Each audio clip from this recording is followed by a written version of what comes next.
Welcome everyone, thank you for joining us today. I'm Teresa Marentet, CEO and Chief Nursing Officer of the Windsor-Essex County Health Unit. Today we are reporting an increase of 16 new cases of COVID-19 in Windsor and Essex County. 5 are close contacts of confirmed cases, 9 are community acquired, and 2 cases are still being investigated. We have had 16,149 cases since the beginning of the pandemic. 335 people are active at this time, with 55% of our cases identified as having a variant of concern. To date, 1,445 preliminary or confirmed variants have been identified in Windsor-Essex County, with 93% of these cases identified as having the UK variant.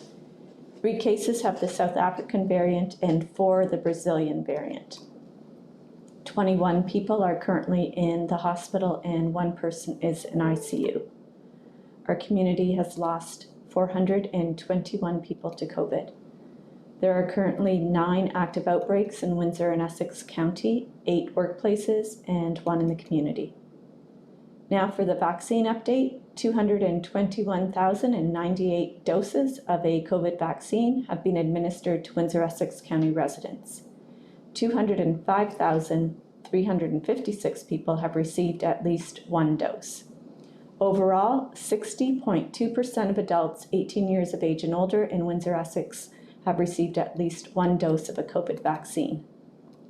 Please note that beginning today at 9:30, the following people can book their first vaccine dose. Those 18 years of age and older born in 2003 and earlier, essential workers who cannot work from home who are 16 years of age and older, born in 2005 and earlier, those 12 years and older, the day of the vaccine appointment, who have highest, high, and at-risk health conditions. If you are in this younger group, you must be accompanied by your custodial parent or guardian. Please book your appointment at wevax.ca or through the call center at 226-773-2200. The vaccine being used for those younger than 18 years of age is Pfizer. Moderna is being used for anyone 18 years of age and older. Please visit our website at wechu.org, wechu.org, to learn more about these vaccines. We are also asking people who have received their vaccine outside of Ontario to please visit our website and complete a brief questionnaire at wechu.org/CV/vaccine. As of last evening, we received 1,434 responses, with 66% of respondents being between the ages of 20 and 54 that have received their vaccination outside of Ontario. 91% have received both their first and second dose of a vaccine. Approximately 73% received Pfizer and 25% received Moderna. Overall, those receiving their vaccine out of Ontario increases our local coverage rate by 0.5%.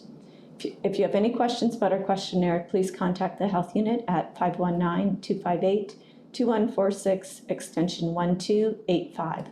I will now turn it over to Dr. Wajid Ahmed, our Medical Officer of Health. Good morning and thank you for joining us. As I stated yesterday, we are coming closer to the finish line, but we have to take all our residents across the finish line. And for that, we have to make sure that all of our residents are protected from COVID-19 by getting the vaccine. It is important to get the COVID-19 vaccine to reduce or eliminate the spread of transmission in our community. If COVID-19 virus continues to circulate in our community, there will be more opportunities for this virus to mutate and to affect the vaccine effectiveness in a way that makes it more challenging for the immunity to fight off the virus.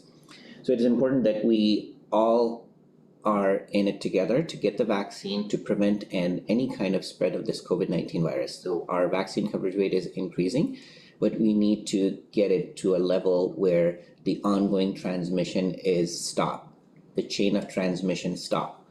For that, we need everyone to get the vaccine. We can still see that now almost all of the age bands are open now for the vaccine.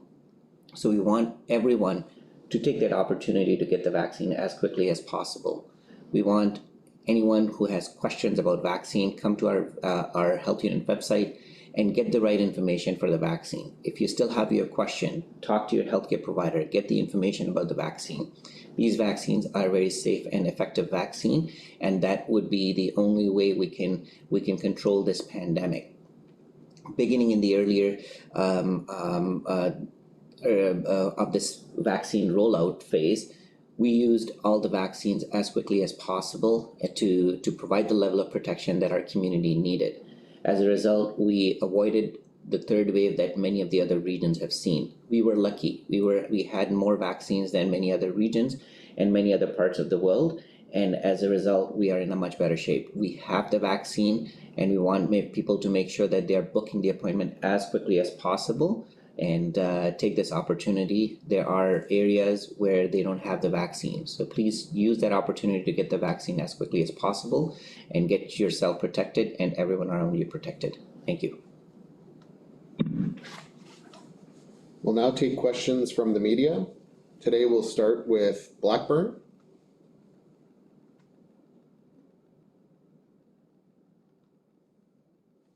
No questions today, thank you. Any questions from the Windsor Star? Yes, how are you both feeling today, knowing that eligibility is it's open to pretty much everybody at this point? Well, I think it's the great feeling, and that's where we wanted it to be, because then it helps everyone in our community to go online, register instead of waiting, instead of wondering that when their turn will come. So right now, when it's open, we want everyone to take that opportunity and take this appointment as quickly as possible, because we want to get back to normal. We want to open up. We want to do things that we have always wanted to do, and that's the only way we can get through. Our cases are we still are seeing some cases, but maybe showing some slowing of the cases. And that can only be possible with a high vaccination rate. So that's the critical part that I want to say. All these vaccines, whether you're talking about Moderna, whether you're talking about Pfizer, these are all good vaccines. These are all very effective vaccine. And just for a point of fact, that when people are not sure about Moderna, and I kind of briefly touched that yesterday, just want to remind that in the beginning, we used Moderna for all our long-term care homes and retirement home, and you can see the result. We are barely seeing any cases in our senior population in these long-term care home facilities, and they all got Moderna. So for people, if they're thinking that one vaccine is better than the other, it's not. It's both vaccines, Pfizer and Moderna, are equally safe and effective. And if you're getting an opportunity to get one or the other vaccine, please get it as soon as possible. Even a day or two earlier, getting the vaccine, it helps you and it helps our community. So it's a great feeling that now everyone is pretty much eligible, and we want to make sure that people use that opportunity to get the vaccine as quickly as possible.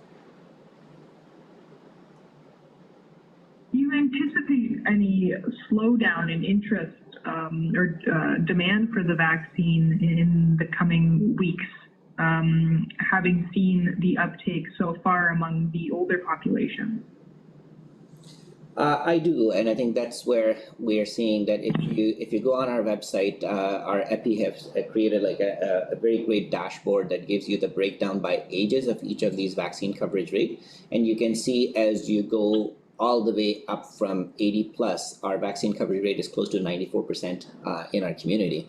And then as you go further below the age band, you can see that the numbers continue to go down, which could just mean that maybe people are still taking that opportunity to register and get the vaccine. But we are seeing some effect, and the reality is when people are thinking that, well, everyone else got vaccinated and the cases are not there and the risk is low, they tend to feel more, go into more comfort zone and not making that extra effort to get the vaccine.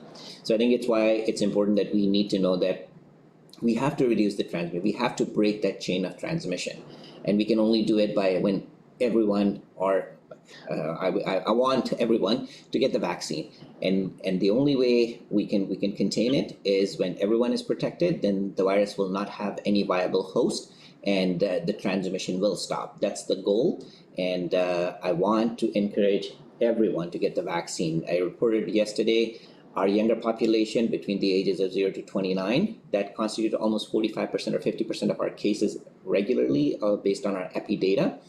And now they have the opportunity to get the vaccine. And the sooner they get the vaccine, they will get protected, they will get the protection earlier, and we can contain it. By June, that's our goal, we should be able to be in a position with minimum to no cases in our community. Thank you. Any questions from AM 800? Teresa, I'm not sure if this is the number Dr. Ahmed just mentioned, but those in the group 2 from 16 to 18, how many people in Windsor-Essex are eligible to get the vaccine in that age group? So the eligibility is for the essential workers that are 16 years of age and older. So it's not just for 16-year-olds. So I don't know that number. I don't know how many people are actually, working. So it'd be people that are, working at the fast food restaurants, or any youth that are of that age group that are right now working in a facility where they're not working from home. So I don't know the actual population of that group. Do they have to be 16 right now, or just say they're turning 16 in a week or two? Are they eligible, or do they have to be 16? So for that age group, we are using Pfizer vaccine, and so they would be turning 16 or turning 16 in 2021 this year. So they do not have to be 16 at the time of vaccination, but they have to be turning 16 this year. Okay, and one final one, just in regards to the response survey, the response, like you mentioned, are you pleased with that? And are you expecting many more, or is it very tough to say? I think this was an initial call, which is pretty impressive because we just announced it. And so hopefully people will continue to go there if they have, have received a vaccine. But I thought it was a good response so far. And we know that, I didn't say this, but the majority of people, I think it was like 76% received their vaccine in Michigan. But we'll keep the questionnaire open and see if people, continue to access it and provide their information. I think it's really helpful from our planning perspective. We know that of the group that responded, 38% were healthcare workers that had received the vaccine elsewhere. So it's good information. Thank you. Any questions from CTV? Yeah, so the increase in case count today is 16. That's significantly lower. How are you guys feeling about that?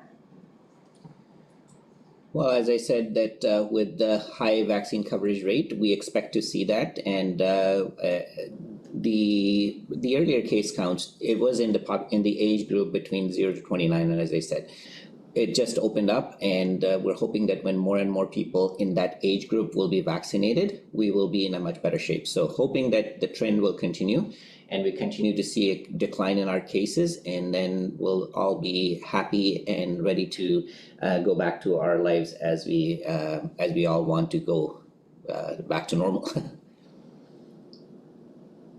Okay, and I know we spoke with a few people who have received their second dose recently, and I believe these people have gone to St. Clair, and they've said that several of the nurses there were advising them to make sure that they keep their confirmation record and to actually put it in their passport because it will be needed in the future to cross the border. Now, is this standard advice from the health unit when it comes to people receiving their second dose? No, it's not, and I can't say what individuals are advising. This is not a advice. This is not a recommendation at all this time. We obviously want everyone to keep a record of their vaccination for their own reason, not for any other reason. Just like you want to keep any kind of medical record. So you get any kind of vaccine, you keep a track of it, you keep a record of it, but there is no formal direction or advice on that matters. But I can't comment what if someone specifically give any specific advice to anyone, not the direction of the health unit. Okay, just changing topics a bit. Apparently there's been a 21-page booklet of rules that have been sent out to camp officials for summer camps by the Ministry of Health. Have you seen that yet? And what are your thoughts on it? Yeah, we did receive a copy of that. Our team is looking at it. I don't have any specific thoughts on it, but as we heard from the ministry that they want to have these summer camps open, but I haven't landed on had a good chance to look at the document yet, and maybe in a few days we can answer more questions. But our team has access to it and are reviewing the information. And is that something you are obviously going to make a priority and hope to implement here in our region? Well, we, as I said, all these guidance, all these things that we receive, we want to make sure that it meets the situation of the ground realities of Windsor-Essex, and if it makes sense for us to follow that guidelines and to implement it to allow some of these summer camps and other activities to continue, we will. But as I said, right now we're in the process of reviewing that information, and we'll provide appropriate recommendations after.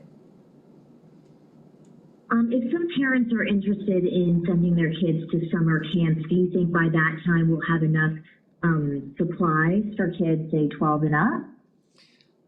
I hope so. And as the 12 and up general population, the vaccination will start starting from May 31st. And in the month of June, we anticipate that we will have an opportunity to at least give first doses to everyone as who wants it. So we'll be in a much better position by the end of June. So by July, at least a large number of people, including our children, 12 plus, will have received first dose of vaccine. So we'll be in a much better position. So that's the hope. But again, it's we're still months away. So we'll have to wait and see. Okay, great. And yeah, just give us an update whenever you've had a chance to look over the booklet for the summer camp. Sounds good. Okay, thank you. Any questions from CBC? Yes, good morning. Last week, Teresa, you mentioned that the health unit was meeting with school boards to discuss vaccination rollout plans.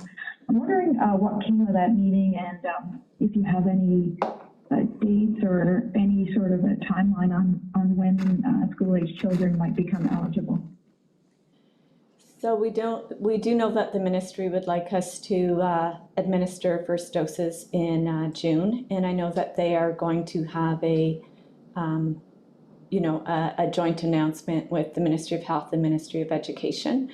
But we did have the meeting with our school board, and really just a preliminary meeting. We have to submit a plan to the Ministry of Health on by May 20th, and it's just looking at the mechanisms to communicate to the parents and making sure they have the information that they need. So we'll be using our school board partners to communicate with their populations of 12 and up, and it really will be an opportunity for those 12 and older and their families, like their parents, to get vaccinated if they haven't been vaccinated. So we did talk about the different channels to receive their vaccination, and really accessing and using our mass vaccination sites throughout Windsor and Essex County, and also some targeted vaccine clinics if needed. So we'll continue to work with our school boards and get, share our preliminary plans and move forward as we do with other joint initiatives, but we will use them because they know the population, they know the challenges, they'll be able to help us make sure we get the vaccine to the families that are eligible. Thank you. I also wanted to ask about the primary care provider, the clinics that are hosted by those primary care providers. Are you able to get into how they're trained and whether the health unit has any oversight over the process at those clinics? So I'm assuming the training you're talking about might be the COVAX system. So there is training for entering all the vaccine into the COVAX system. There's no other training because these are physicians and primary care providers, so they would know how to, to administer the vaccine. They have all of the information that they would normally have as a primary care provider for the different vaccines. But their strategy and their method of delivery, we don't have oversight over that or an approval process, but we do strongly advocate that they enter every dose into the COVAX system. That is the system being used throughout the province. It indicates whether the person's had their first dose, which vaccine they've had. So as Dr. Ahmed said yesterday, it's of utmost importance to make sure that you are receiving your first dose at this time, and that you are not, receiving a second dose of a different vaccine. So we do ask the primary care providers to use COVAX, and because it is a reliable, accurate means of knowing who has been vaccinated or not.